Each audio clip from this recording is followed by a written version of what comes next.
दोस्तों आज मैं परफेक्ट वर्ल्ड के लेटेस्ट एपिसोड को लेके आए हैं। एपिसोड की स्टार्टिंग होती है जहाँ पर हम देखते हैं कि जिशिन को सक्सेसफुली मारने के बाद अब यहाँ पे गोल्डस्टोन सारे के सारे इस जगह के ऊपर अपने फ्लैग से मार कर रहा होता है। तभी हम देखते हैं कि शिवाओ का फ्रेंड खाओ भी वहाँ पर आ गया होता है और वो भी यहाँ पे अपनी पावर का इस्तेमाल करते हुए इस जगह पे मौजूद सारे के सारे हब्स को खरीद कर रहा होता है, जो की यहाँ पे काफी ज्यादा पावरफुल हब्स होने वाले थे। इन सभी के लिए तो बहुत ही ज्यादा वैल्यूएबल ट्रेजर था जो की इनके हाथ लग चुका है। और यहाँ पे हमें देखने को मिलते है की रैबिट गर्ल भी यहाँ पर मौजूद है। साथ ही हम देखते हैं कि इनकी भी यहाँ पे खड़ी हुई होती है। अभी यहाँ पे रैबिट गर्ल खेल रही होती है कि मुझे तो अभी तक विश्वास भी नहीं हो रहा है कि आखिर इतनी आसानी से ये बैटल खत्म कैसे हो गया। मुझे तो अभी तक भी बिलीव भी नहीं हो रहा है कि इतना बड़ा बैटल इतनी आसानी से खत्म हो गया। साथ ही यहाँ पे मैं काफी लेट आई हूँ, मुझे तो ये सब देखने के लिए जल्दी आना चाहिए था और साथ ही मुझे इस चीज के लिए बुरा भी लग रही है। तभी हम देखते हैं कि यहाँ पे अपना गोल्डस्टोन जो था वो लगातार यहाँ के सारे हब्स को कलेक्ट कर रहा होता है, क्योंकि ऐसे जगह है वो वाकई में हाफ से भरी पड़ी है। और साथ ही हमें वो स्पिरिचुअल स्टोन को भी देखने को मिलता है जिसके ऊपर कल्टीवेशन कर रहा होता है और अपने पावर को इंक्रीज करने के लिए वहाँ पर काफी ज्यादा स्ट्रगल भी कर रहा होता है। लेकिन अब वो सिर्फ इस जगह पे खाली ही रह गया है। तो हम देखते हैं कि शव को जो कि यहाँ पे स्टोन को देख रहा था, इसके बाद शव यहाँ पे अपने पावर का इस्तेमाल करते हुए देखता है कि अभी तो यहाँ पे और भी ढेर सारे मटेरियल्स मौजूद है जो की बहुत ही ज्यादा पावरफुल हो सकते है शव की कल्टीवेशन करने के लिए। लेकिन बिलाउ शव के पास उतनी ज्यादा वक्त नहीं था कि वो यहाँ पर रुके और यहाँ पर इन सारे के सारे चीजों को देखे। इसकी वजह से वो अपने सारे दोस्तों से इसके बारे में कहता है कि देखो अभी मेरे पास इन सारी चीजों के लिए बग नहीं है, तो मैं फिर तुम सभी के ऊपर ऐसा के जा रहा हूँ, तुम सभी इसका इस्तेमाल कर सकती हो। ये सुनने की बात तो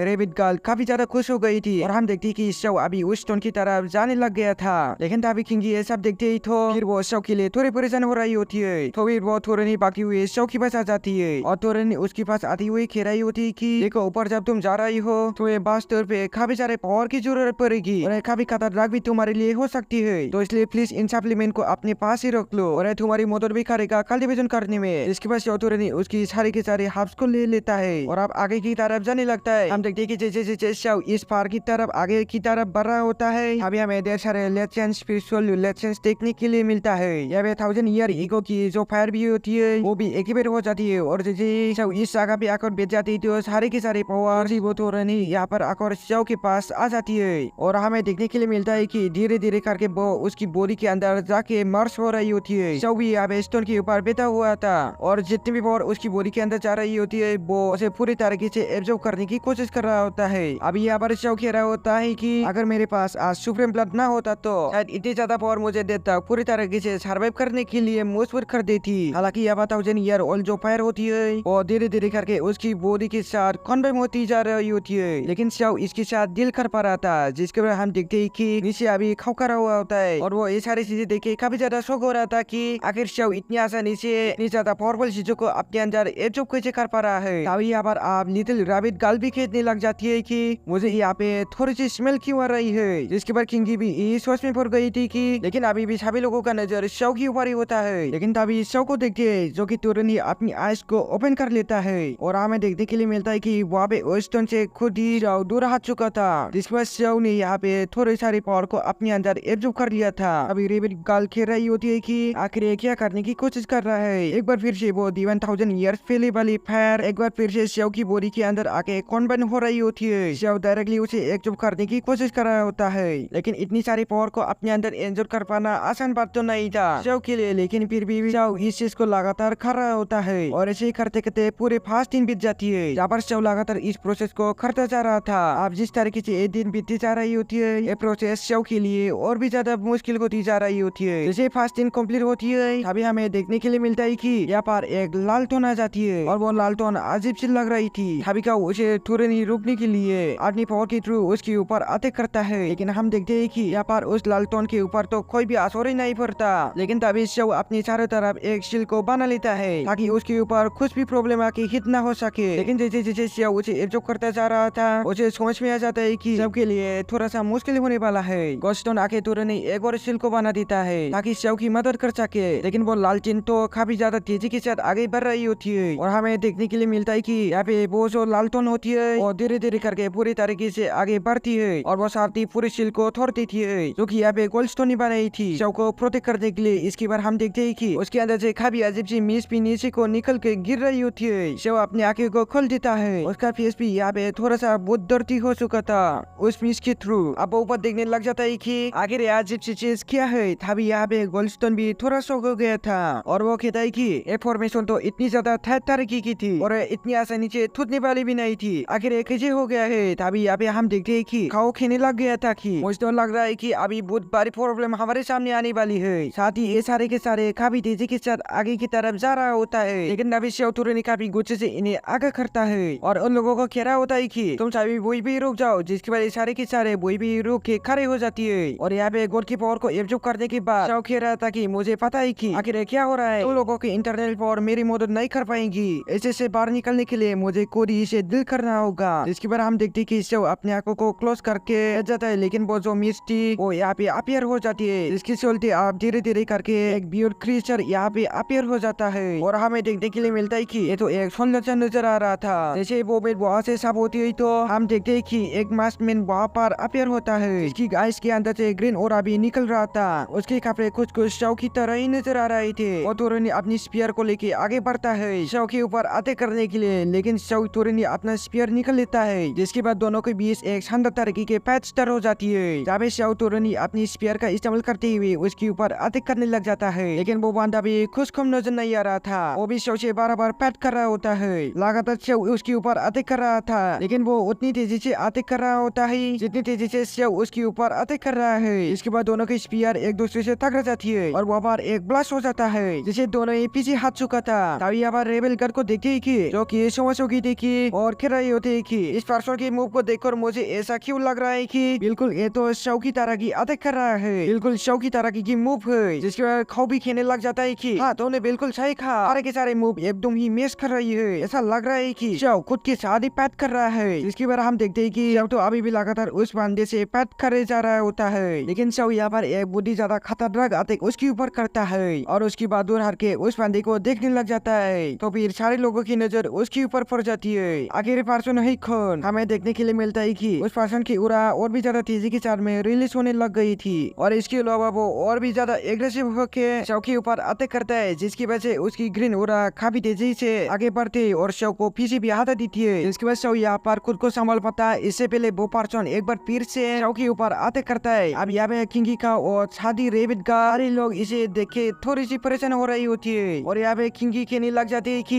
दोनों की स्ट्रेस काफी बराबर नजर आ रही है। इसके बाद वो थोड़ी परेशान हो जाती है और कह रही होती है कि इन दोनों के सामने अपना शाओ नहीं टिक पाएगा, मुझे इसके लिए डर लग रहा है। लेकिन अभी हम देखते हैं कि यहाँ पर रेबिट गर्ल से रहा नहीं जाता। वो तो रनी अपनी पावर का इस्तेमाल करते हुए एक अटैक इन दोनों ही बोडिस के ऊपर ही कर देती है, लेकिन यहाँ पे उसके ऊपर कुछ असर पड़ता ही नहीं। अब यहाँ पर शाओ पार्लर के उसे कह रहा होता है कि तुम्हें कोई भी एक्शन लेने की जरूरत नहीं है, जिसकी पर यहाँ पे वो थोड़ा सा एम्बेरेस हो जाती है अपनी इस एक्शन के ऊपर। हालांकि हम देखते हैं कि किंगी की नजर अभी भी शाओ के ऊपर ही होती है। जहाँ पर शाओ अभी एक बार फिर से उठ खड़ा हो गया था और कह रहा होता है कि ऐसा लग रहा है कि तुम्हारी पावर्स वाकई मेरी जितनी है। जिसके बाद हम देखते हैं कि वो अपने थंडर और फायर दोनों ही पावर को समन करते हुए उन्हें आपस में कॉन्बाइन कर लेता है और अब जैसे ही वो उन्हें कॉन्बाइन करता है तो फिर उसका एक ह्यूज बोल तैयार होता है और फिर इन दोनों के ऊपर ही अटैक कर देता है। जिसके बाद हम देखते हैं कि वो जो दोनों क्रिएचर थे वो अपने हाथों को फॉर्म करता है और यहाँ पे उस बॉल को रोकने के लिए कोशिश कर रही थी और ऐसा करने में वो कामयाब भी हो जाती है। अभी शाओ कहता है कि मुझे ऐसा लग रहा है कि हमारे पास भी स्ट्रेस के साथ साथ बहुत ट्रेजर भी मौजूद है जो कि मेरे पास में है। ऐसा लग रहा है कि मुझे पैड करने के लिए अब मुझे आखिरी तरीका ही मुझे अपनाना होगा। इसके बाद शाओ को देखते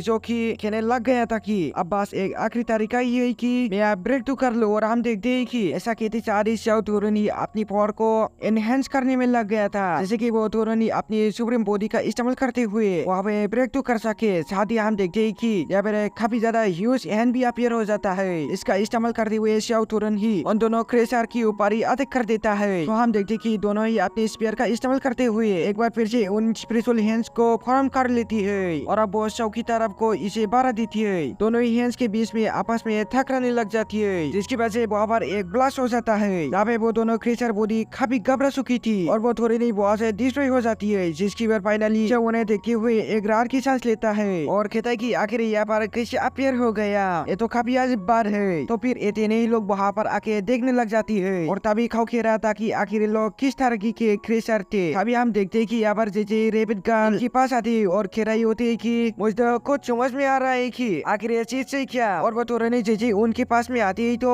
वो हाथ कर करने लग गए थे, जैसे कि वो थोड़ी डर जाती है, यानी यहाँ पे वो लोग कहने लग जाती है कि वे हमें मरना नहीं चाहिए था, जिसकी वजह से वो थोड़ी और पीछे आती है। तो फिर वो सेकंड बॉडी भी बोलने लगती है और कह रही होती कि अब सब कुछ खत्म हो गया। एक ही साथ ही यहाँ पे रेबिट गर्ल बॉडी ज्यादा डर के किंगी के पीछे आके खड़ी हो गई थी और वो इन्हीं बॉडी को देख रही थी कि हालांकि जो बॉडी थी अब वो धीरे धीरे करके वहाँ से गायब भी हो जाती है। तो फिर शव अभी ऊपर की तरफ को वापस से उस लालटोन को देख रहा था, जिसके अंदर वो दोनों क्रिएचर बॉडी साके समा गई थी। तो फिर शव तुरंत ही अपनी स्पेयर को लेता है और आगे बढ़ गया था अटैक करने के लिए, क्योंकि शव नहीं चाहता कि अगर एक बार इन्हें छोड़ दिया जाए तो फिर ये दोबारा अटैक करने के लिए आए। लेकिन ये लालटोन तो काफी चलक नजर आ रही थी और साथ ही वो तुरंत वहाँ से गायब भी हो जाती है, जिसके चलते शव के ऊपर अटैक करने में कामयाब रहता है। और फिर तुरंत आगे कहता है कि मुझे खुद नहीं समझ आ रहा है कि आखिर एंशियम लैम्प एक क्रेशर यहाँ अपीयर हो खींची गया। ऐसा लग रहा है कि मुझे बर्दन करने के लिए यहाँ पर आया। हालांकि अंडरग्राउंड ही मौजूद हुआ करते थे, लेकिन इनकी कहीं से भी अपीयर होने का क्या मतलब है। और साथ ही इनकी कॉम्बैट स्किल जो है वो भी एकदम मेरे ही बराबर है, जिस पर किंगी को देखते है कि जो कि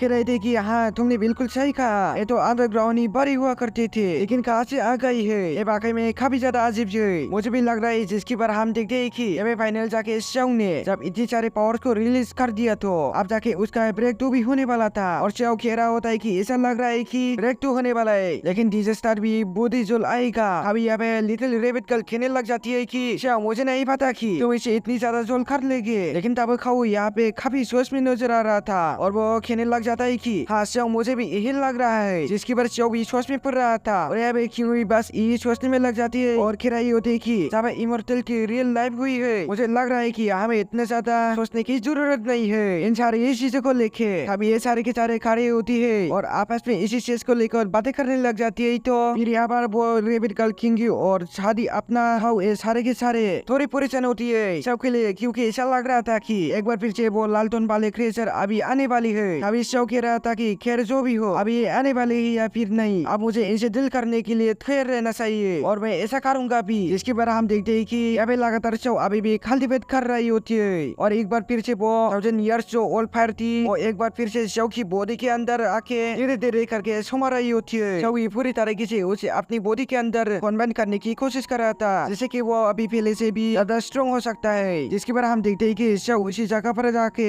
बैठ गया था जहाँ पर वो एक बार फिर से वो जो 1000 लाइटिंग स्ट्रेंथ थे वो शव की तरफ कोई बढ़ रही होती है और हम देखते हैं कि इतनी सारी पावर को एक बार फिर से शव अपने अंदर एब्जॉर्ब कर लेता है, क्योंकि उसे अपनी ट्रू पावर को जो और भी ज्यादा बड़े तरीके से लेके जाना था। जिसके चलते हम देखते हैं कि जैसे जैसे करके शव के अंदर वो पावर मार्च हो जा रही होती है। शव के पेट से लग रहा होता है कि उसकी बॉडी अब इसे और ज्यादा देर तक बिल्कुल भी सहन नहीं कर पाएगी, लेकिन फिर भी शव ने फैसला बना लिया था। जिसके चलते हम देखते हैं कि जो लाइटिंग सेक्स थे वो अब शव को बॉडी ज्यादा परेशान कर रहे थे। शव के लिए काफी मुश्किल हो रहा था उन्हें अपनी बॉडी के साथ में कन्वर्ट करना, लेकिन शव को थ्रू दाव की पावर को भी देखनी थी। तो इसके चलते शव अब एक बार फिर से इसे बर्दाश्त करने में लग जाता है। शव काफी भाग से इसे बर्दाश्त करते जा रहा था और काफी दिन भी इसे बीत जाती है। जिसके बाद हम देखते हैं कि शव एक बार पीछे कुछ 2500 लाइटिंग स्पोर्ट्स को एक बार फिर से एकजुट करता है। अभी शव को फिर से एक बार परेशानी का सामना करना पड़ गया था और उसकी हालात बहुत ही ज्यादा खराब हो जाती है। शव बहुत ही ज्यादा इंजर्ड नजर आ रहा था और वो अपनी पावर का इस्तेमाल करते हुए खुद को एक बार फिर से हील करने की कोशिश कर रहा था।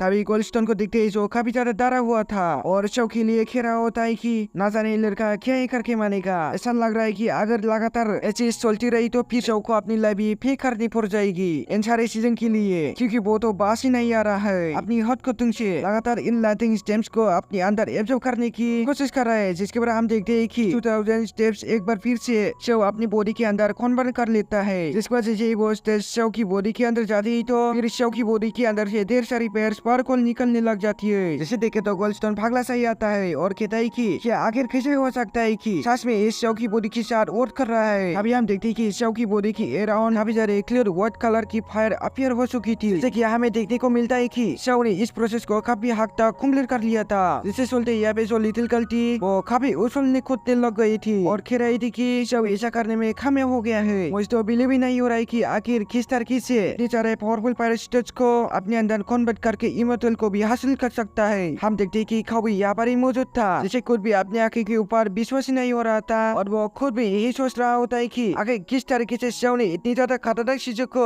अंजाम दे सकता है। वो तो शौक जाता है और कह रहा था कि मुझे बिलीव नहीं हो रहा है कि इतनी सारे चीजों को मैं अपने आंखों से फिटनेस करते हुए देख रहा हूँ। अब तक तो सिर्फ ये रूमर ही थी कि जो वाकई में एक पावरफुल पर्सन है, लेकिन जब मैं उसे अपने आंखों से देख रहा हूँ अभी मैं यहाँ पे यकीन नहीं कर पा रहा हूँ। जिसके बाद हम देखते कि यहाँ पर मिस किंगी जो थी वो भी यहाँ पे काफी ज्यादा खुश भी हो रही थी, जो कि उसकी पेट से साफ साफ देख जा सकती थी। साथ ही हम देखते हैं कि लिटिल गर्ल भी अभी खुश हो ही रही थी और गोल्डस्टोन भी कह रहा होता है कि आखिर किसी ऐसा हो सकता है, यहाँ अभी तक विश्वास नहीं कर पा रहा। इसके बाद हम देखते हैं कि यहाँ पे आसपास जो इवेंट मटेरियल थे उसको भी शो अपने बॉडी के अंदर कन्वर्ट करने की कोशिश कर रहा था, क्योंकि ऑलरेडी उसने सारे पावर स्टोन्स को अपनी बॉडी के साथ कन्वर्ट कर दिया है, जैसे कि अब उसे सुकी की प्रॉम मिल चुकी है। लेकिन हम देखते हैं कि यहाँ पे उस काले बादल शो के पीछे छाने लग जाती है, जिसे शो उसके बारे में तो अभी तक खबर नहीं थी। लेकिन यहाँ पर जो लिटिल गर्ल थी वो देख लेती है और एक बार फिर से यहाँ पर लाल टोन हमें देखने के लिए मिलती है, जो कि अभी भी कुछ पल पहले अपीयर हुई थी। इसके अंदर से दो बंदर निकलते हैं। अब हमें एक बार फिर से देखने के लिए मिलती है कि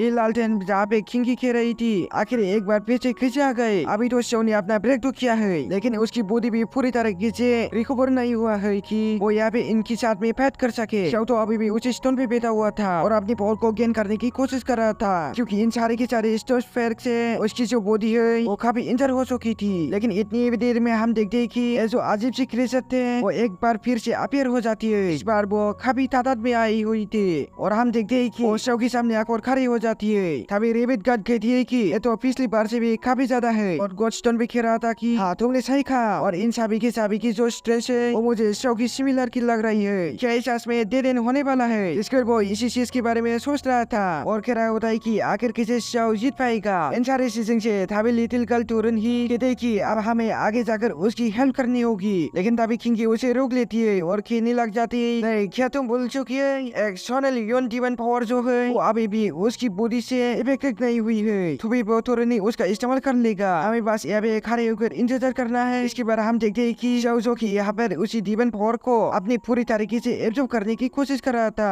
अभी उसकी मुंह से ब्लर आने लग जाता है, इसके चलते उसे बड़ी डिफिकल्टी हो रही थी। हालांकि शो कह रहा होता है कि इस एनर्जी को मुझे जल्द से जल्द यहाँ पे इस्तेमाल करना ही होगा, नहीं तो अलग इससे पहले मेरे ऊपर अटैक भी कर सकती है। लेकिन शो की बॉडी इतनी ज्यादा पेन में होती है कि वो आगे कुछ भी नहीं खा पा रहा होता है। गोस्टन के उसकी फिक्र हो रही होती है और कह रहा था कि आखिर तुम क्या करने की कोशिश कर रहे हो, मुझे तुम्हारे लिए काफी डर लग रहा है। लेकिन हम लोग शो को देखते हैं, फिलहाल वो बैठा हुआ था और हम देखते कि जो कि तुर्की की फॉर्म थी वो उसकी बॉडी की जो इंटरनल ऑर्गन्स होती है नर्वस के साथ में मार्च होने लग गई थी, जैसे कि धीरे धीरे करके उसके पूरे बॉडी के अंदर छमाने लग जाती है। अरे जो खाली बादल अभी अपीयर हुई थी वो धीरे धीरे करके बहुत से छोड़ने लग गई थी। और एक मजेदार बात यहाँ पे ये भी होती है कि ये जो बॉडीज थी वो अपीयर हुई थी अभी शो के सामने, तभी वो वहाँ से डिसअपीयर करके वो वापस से उसी लैम्प के अंदर जाके समा गई थी, जिसका सब मतलब ही होने वाला था। यहाँ पे शो ने जो इतना ज्यादा स्ट्रगल किया है वो अब कामयाब हो चुका है, क्योंकि हमें देखने को मिलता है कि वो बॉडी यहाँ पे डर के मारे ही शो से गायब हो जाती है और साथ ही शव अब अकेला बैठा हुआ था और कह रहा होता है कि आखिर किसे हो गया है। अपने हाथों को देखने लग जाता है और कह रहा होता है कि क्या सच में इमॉर्टल एनर्जी मेरे बॉडी के साथ कन्वर्ट हो चुका है, मुझे तो विश्वास भी नहीं हो रहा है। तो हम देखते कि सारे के सारे लोग भी तुरंत ही शो के पास आ जाते हैं, तो फिर उन्हें आधा देख शो भी उठ खड़ा हो गया था और फिर तुरंत ही उन लोगों के पास में आ जाता है। इस पर किंगी कह रही होती कि तुम ठीक तो हो, आखिर तुम कैसा फील कर रही हो। इसके बाद शो कहता है कि अभी तो कुछ भी फील नहीं कर पा रहा। इसके बाद गोस्टन तुरंत ही आगे आता है और कहता है कि आखिर वो क्रेजर कौन थे, आज पर उन्होंने तुम्हें मारा क्यों नहीं, मुझे तो कुछ समझ भी नहीं आ रहा है। अब यहाँ पे लिटिल गर्ल कहने लग जाती है कि तुमने बिल्कुल सही कहा, खैर जो भी हो मुझे उनकी एनर्जी काफी अजीब लग रही थी। अभी हम देखते कि यहाँ पे भी कहने लग जाता है कि खैर इतनी बड़ी बात नहीं है, और मुझे जहाँ तक लगता है रिकॉर्ड के हिसाब से जब तुमने इस इमॉर्टल को कल्टीवेट किया है तो वो शायद से पूरी कंप्लीट डिस्ट्रॉय हो चुकी होगी, और शायद इमॉर्टल की जब इससे तुम्हारी बॉडी के अंदर इंटर हुई थी तब से तुम शायद और भी ज्यादा स्ट्रॉन्ग हो गई हो, शायद इस वजह से ऐसा हुआ होगा जिसके चलते जो बिजोर जो थे वो सर्वाइव भी नहीं कर पाए, और हो सकता है कि तुम्हारे सुप्रीम पावर के थ्रू ही वो लोग डिस्ट्रॉय हो चुके हो। इसके बाद वो थोड़ा और यहाँ पे सोचने लग गया था। तभी शो कहता है कि हाँ ये भी हो सकता है कि इसके बाद शो यहाँ पे कुछ और भी खेलने लग गया था, लेकिन तभी खो कहता है कि बस भी करो शो, तुम ऑलरेडी काफी इंजर हो चुकी हो और तुम्हें लग रहा है कि अभी तुम्हें और भी आगे जाना है। वो सभी उसके ऊपर अफसोस होने लग जाती है, लेकिन शो कहने लग जाता है कि एक बार फिर से मैं इसे करूंगा क्योंकि मैंने ऑलरेडी इसके लिए नया रास्ता ढूंढ लिया है। सुनने के बाद तो यहाँ पे किंगी भी उसे समझाने की कोशिश कर रही होती है और कह रही होती है कि वैसे तो मुझे तुम्हारे ऊपर पूरा भरोसा है कि तुमने अगर कोई ना कोई रास्ता निकलना है तो तुम जोर से खुश कर लेंगे, लेकिन इस बार पहले से भी ज्यादा केयरफुल तुम्हें रहना होगा, इसके बाद हम देखते हैं कि शव एक बार फिर से उस स्टोन के पास बैठ जाता है और जैसे ही वो उसके ऊपर जाके बैठता ही तो धीरे धीरे करके थ्रू की उसकी बॉडी की अराउंड घूमने लग गई थी और हम देखते हैं कि वहाँ पे एक फॉर्मेशन एक ही बार हो जाती है जो कि शव की बॉडी के अंदर जाके मोर्स हो रही होती है और यहाँ पे शव के लंगस के साथ में जाके वो स्पेशली मास हो रही होती है। तभी शव इसके ऊपर सोचने लग गया था और खेरा होता है कि अंदर से मुझे कभी डर हो रही है और मुझे तो ये भी नहीं पता कि इसको मोबिलाइज करना कैसे है कि ये तो मेरे बॉडी के साथ मोबिलाइज हो ही नहीं रही, जिसके चलते आप शव को एक बार फिर से अपने खतरनाक दुश्मन का सामना करना पड़ता था। हमें देखने को मिलता है कि शव की बॉडी के अंदर कुछ और भी मौजूद होता है जो कि यहाँ पे फिलहाल शव उसे सोच जाता है कि कुछ ना कुछ तो जरूरत चाहिए और हमें देखने के लिए मिलता है कि दीवान की थी ऑटोरेनी कुछ स्क्रिप्चर के साथ में मार्च हो जाती है। अब शव काफी ज्यादा स्ट्रगल तो कर रहा था, उसकी बॉडी की अराउंड काफी डिवाइन पावर भी आ रही होती है। शव सोच लेता है कि उसे तो एक करना होगा और इसके लिए उसे कुछ ना कुछ बेस भी निकलनी है। हालांकि पूरी तरीके से शव मोटिवेट था, लेकिन इस सब से बावजूद भी हमें देखने के लिए मिलता है कि यहाँ पे वो जो डिवाइन फायर थी वो लगातार शव की अराउंड ही आ रही होती है और यहाँ पर आप शव उसके साथ में पूरी तैयारी के साथ फायर करने के लिए रेडी हो गया था। जो सीन दिखाती ही ये एपिसोड भी यही पर एंड हो जाता है। दोस्तों अगर आप लोगों को वीडियो पसंद है तो वीडियो को लाइक कर देना और चैनल को भी सब्सक्राइब जरूर कर देना। Thanks for watching.